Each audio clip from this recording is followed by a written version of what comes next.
Subscribe कीजिए हमारे YouTube channel नाते रजा को और बेल आइकन को प्रेस कीजिए जिससे आपको हर रोज न्यू वीडियो की नोटिफिकेशन। सब्सक्राइब। एक दिन हजरत यूसुफ अलैहिस्सलाम ने आईना देखा। इमाम गजाली रहमतुल्लाह अलैह ने इसको लिखा है। नबी मासूम होते हैं, नबी कभी गुनाह नहीं करते। एक दिन आईना देखा। मेरे भाई लोग भी बहुत आईना देखते हैं ना, वो यूं यूं करते हैं आईने के अंदर। हंसने की बात नहीं है, हंसने की बात नहीं है। बहुत हमारा जिस्म बहुत मजबूत है, बाजू बड़े मजबूत है, तकब्बुर करते हैं। और ये इतने इतने वो आस्तीन के कपड़े पहनकर रात के वक्त जब सब सो जाते हैं तो बेवकूफों की तरह वो जमीन पे चलते रहते हैं। वे क्या कर रहा है, वो बनियान पहन के क्यों निकला है? बोले वो अपनी बॉडी बता रहा है। हंसने की बात, अफसोस की बात। अगर अल्लाह राजी हो गया, अल्लाह राजी हो गया तो तब तो तेरी ये बॉडी सलामत है, वरना फिर इसको तो कब्र के कीड़ों ने खाना है। इसको कब्र। एक मर्तबा हज़रत जुनैद बगदादी के करीब से कोई कुत्ते लेकर के निकला। तवज्जो फरमाएं, हज़रत जुनैद बगदादी के करीब से कोई कुत्ते लेकर के निकला तो कहने लगा, जुनैद औलिया अल्लाह का मजाक उड़ाने वाला था। कहने लगा, जुनैद मेरे कुत्ते अच्छे हैं या तू अच्छा है? मेरे कुत्ते अच्छे हैं या तू अच्छा है? जुनैद बगदादी ने बुरा नहीं माना, कहने लगे, अगर ईमान पर चला गया और मेरा रब राजी है तो फिर मैं अच्छा हूं, वरना तेरे कुत्ते ही अच्छे हैं। ये हमारे बुजुर्गों की सोच थी, फिक्र थी। बात कहने लगा था कि एक दिन हजरत यूसुफ सिद्दीक यूसुफ अलैहिस्सलाम ने आईना देखा। आईना देखते हुए चूंकि थे बड़े खूबसूरत, बहुत खूबसूरत, बड़े हसीन और जमील थे। उनका हुस्न तो मैं बयान कर चुका हूं आपके सामने। इतने हसीन थे कि खाना खाते थे तो लुकमा हलक के नीचे उतरता हुआ नजर आता था।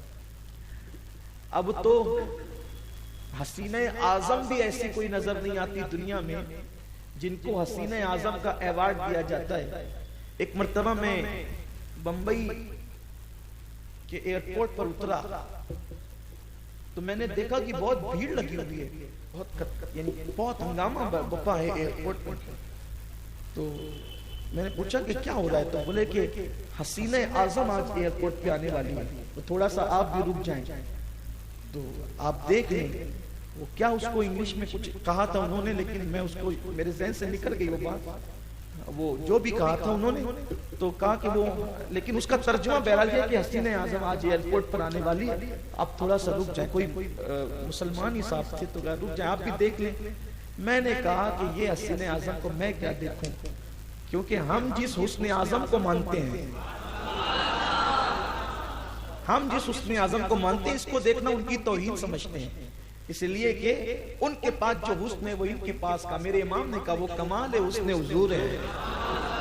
ये गुमान नक्स जहां नहीं, यही फूल खार से दूर है, यही शम्मा है कि धुआं नहीं। और फिर दूसरे मकाम पे कहते हैं, हुस्न खाता है जिसके नमक की कसम, वो मलीह दिलारा हमारा नबी।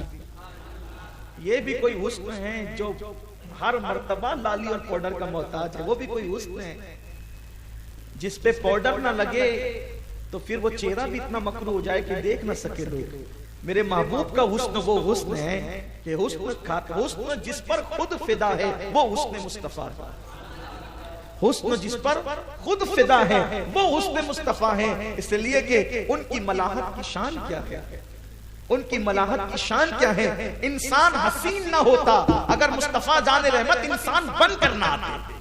हमारा तो ईमान ये है, इंसान उस दिन से हसीन हो गया जिस दिन से लिबास बशर में महबूब आ गया। इसीलिए वारिस पाक के वो अजीम परवरदा जिसे दुनिया बेदम शाबारी कहती है, उनका ये शेर मुझे बहुत पसंद है। अब आदमी कुछ और हमारी नजर में है।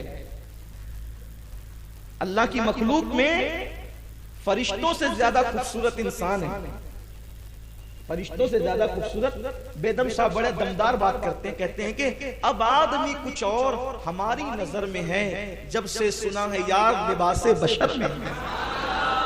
अब आदमी कुछ और, अब आदमी कुछ और हमारी नजर में है, जब से सुना है यार, जब से सुना है यार लिबासे बशर में है।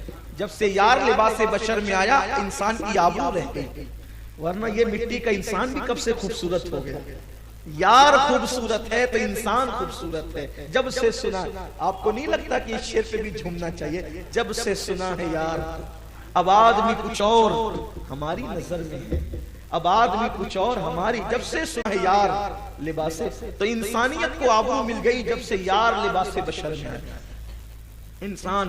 اسی لیے قدرت نے کہا لقد خلقنا الانسان فی احسن تقویم، ہم نے انسان کو اچھی صورت میں بنایا۔ کیوں بنایا؟ اس لیے کہ یار لباس بشر میں۔ حضرت یوسف علیہ السلام نے آئینہ دیکھا، اور آئینہ دیکھ کر کے دل میں بس اتنا سا خیال آ گیا کہ اگر مجھے بیچا جائے، اگر مجھے بیچا جائے تو پوری کائنات کی دولت بھی میرے حسن کا بدل نہیں ہو سکتی۔ اگر مجھے بیچا جائے، اگر مجھے بیچا جائے تو پوری کائنات، یا اگر میں بک جاؤں، اگر میں بک جاؤں تو پوری کائنات کی دولت بھی اس کا بدل نہیں ہو سکتی۔ پھر کیا تھا؟ اللہ کی مرضی کے بغیر ہوتا کیا؟ اللہ کا نبی معصوم ہے، لیکن اللہ کے نیک بندوں کو کا امتحان لے کر اللہ جو دوسرے بندے ہیں نا ان کو پیغام دینا چاہتا ہے۔ ایسا نہیں ہوتا، توجہ آپ کی میری طرف، ایسا نہیں ہوتا کہ جب اپنے بچے اور دوسرے کے بچے لڑتے ہیں، اپنے بچے اور دوسروں کے بچے لڑتے ہیں تو ہم کیا کرتے ہیں؟ جس سے محبت ہوتی ہے اپنے بچے کو مارتے ہیں نا، اپنے بچے کو مارتے ہیں اور کہتے ہیں کہ چل لڑائی نہیں کرنا، تو اس سے دوسروں کو پیغام ملتا ہے کہ لڑائی نہیں کرنا۔ بلا تمثیل حضرت یوسف علیہ السلام نے سوچا آئینہ دیکھ کر کہ اگر میں بکوں، میرا حسن بکے تو پوری کائنات کی دولت بھی اس کا بدل نہیں ہو سکتی۔ پھر اللہ نے گھر سے نکلوایا بھائیوں کے ذریعے سے، سوتیلے بھائیوں نے مارا، کنویں میں ڈالے گئے، پھر نکالے گئے۔ اس کے بعد مصر کا قافلہ جا رہا تھا، جب بھائیوں نے کہا کہ یہ تو معاذ اللہ بھاگا ہوا غلام ہے، حضرت یوسف علیہ السلام کہا کہ اگر کچھ کہا تو اور ماریں گے۔ حضرت یوسف نے گردن جھکا لی، اور پھر حدیث پاک میں آیا ہے کہ کھوٹے سکوں کے بدلے، کیا؟ کھوٹے سکوں کے بدلے حضرت یوسف کو بیچ دیا۔ جب حضرت یوسف علیہ السلام کو کھوٹے سکوں کے بدلے بیچا تو فرشتے نے کان میں آ کے کہا یوسف تم نے اپنی قیمت کیا لگائی تھی اور تم کیا بکے؟ کھوٹے سکوں کے بدلے۔ فوراً اللہ کے نبی نے توبہ کی۔ اللہ کا نبی معصوم ہوتا ہے، گناہ کبھی اس کے قریب سے گزر کر نہیں جاتا، لیکن یہ بندوں کی عبرت کے لیے اللہ بتا رہا ہے۔ جب فرشتے نے کان میں کہا تم نے قیمت کیا لگائی تھی اور بکے کیا؟ کھوٹے سکوں کے بدلے چند دراہما بکسم معدودہ، قرآن کہتا ہے چند کھوٹے سکوں کے بدلے بیچ دیے گئے۔ حضرت یوسف نے فوراً توبہ کی، رجوع کی اللہ کی طرف، مولا مجھے معاف کر دے۔ وہ خیال ہی آیا تھا، حالانکہ خیال پہ سزا نہیں ملتی، لیکن جن کے رتبے ہیں سوا ان کو سوا مشکل ہے۔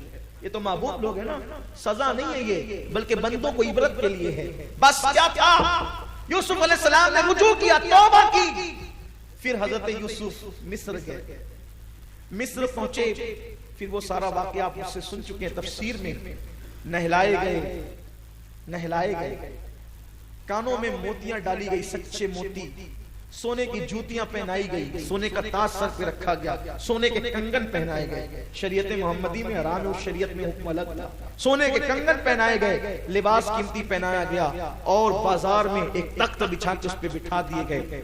اب وہ جو شخص تھا جس کا نام بشرا آتا ہے، بشرا، اس بشرا نے کہا لگاؤ قیمت، مصر والو بہت غلام خریدیں، ذرا اس کی بھی قیمت لگاؤ۔